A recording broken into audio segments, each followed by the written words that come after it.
Bit of a strange one I have for you today. Reaper created these polyhedron dice figures, very cartoony looking guys, and I bought a couple just as a lark, figure I'll paint them up for fun, may not even do a video on them. But then I actually realized these are very good for practicing your highlighting. Layering and highlighting is always difficult on flat, large surfaces, and look what we have here. We have flat, large surfaces, and they're mostly unobscured with any sort of detail that gets in the way of trying to figure out how to highlight it, except for the face and the arms. So this should be a really good example of the whole process. Started off with yellow ochre because we're going to be painting this guy yellow, and it's easier to cover up the yellow ochre than it is using just gray or white or something like that, because yellow ochre is closer to what our final color is going to be.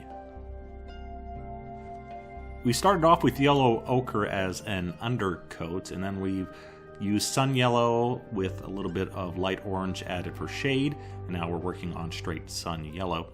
And the process is we're going to give this a panel highlight, which means we're going to leave the shadow areas up top and then highlight towards the bottom, and that's going to give our D4 some good contrast and definition. Because of our flat surfaces here, we need to have the paint thin so we don't end up with a lot of brush strokes. So I have it to about 1:3, 1:4 paint to water ratio, and this is going to take a lot of layers because we're using yellow, which is notoriously transparent as well. So this is a slow process, but again, that's why I did this video, because this is a really good miniature for practicing your layering. If you can do something like this, you can probably do just about anything.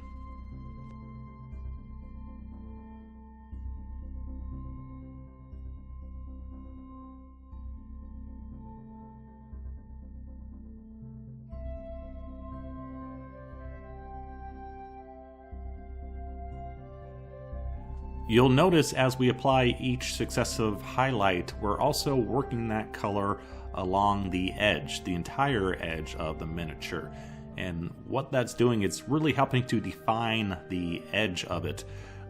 As we get that very final highlight along the top, right next to that area where we did the shade with the sun yellow and the orange, you can see the contrast to that point right there.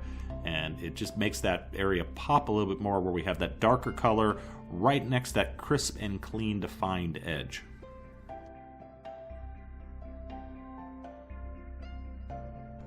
How many layers this took, I can't tell you because I really don't keep count, but because yellow is so transparent and we have it thin so we don't have any brush strokes, each one of these layers you just saw probably, I'm gonna say, was around 5-ish layers individual in total. So 5 layers of sun yellow, 5 layers of sun yellow and flat yellow, and so on and so forth. Again, it's a good practice miniature.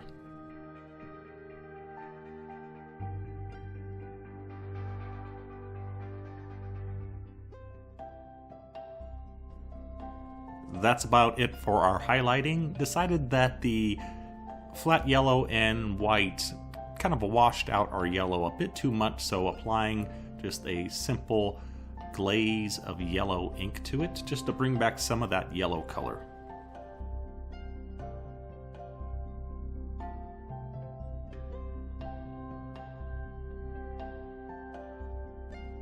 This is obviously a very cartoony figure, so we want to give it cartoony highlights, and we're going with basically white for the gloves. And we're not going to bother putting on 5 or 6 different highlight layers. We want them to look more like a cartoon. So we are starting off with Wolf Grey and just applying straight white to that for the highlights. And that's pretty much it as far as highlights are concerned.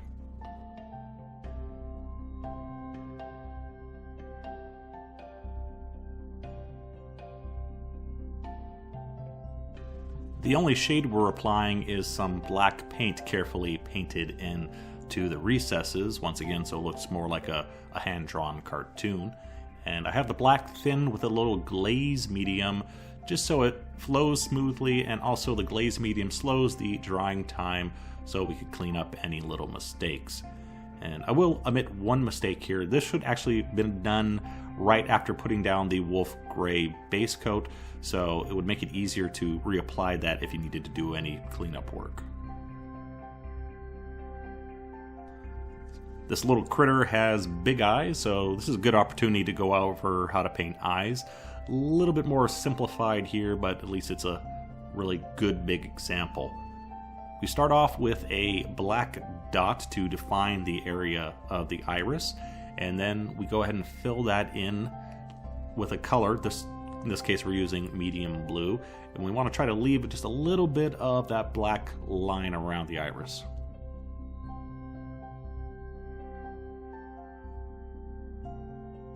We then apply a highlight of blue and white towards the bottom of the eye.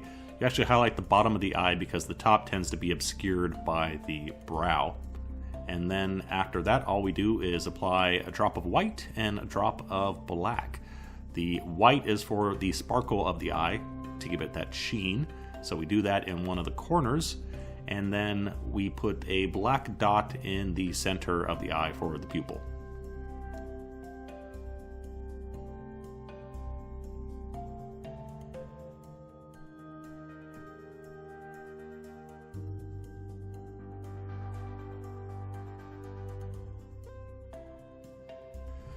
Since this is basically a cartoon, I didn't want to go with metallic colors for the dagger.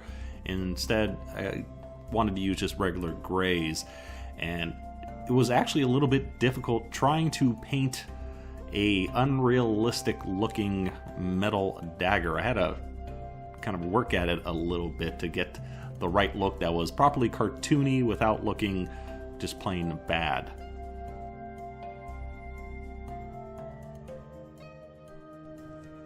Eventually I just had to go with a dark shade on the bottom, and then picking out the top blade with a shadow gray and white, and then picking out the edge detail with shadow gray, white, and light gray. And I did go off camera a little bit on this part, so I apologize for that.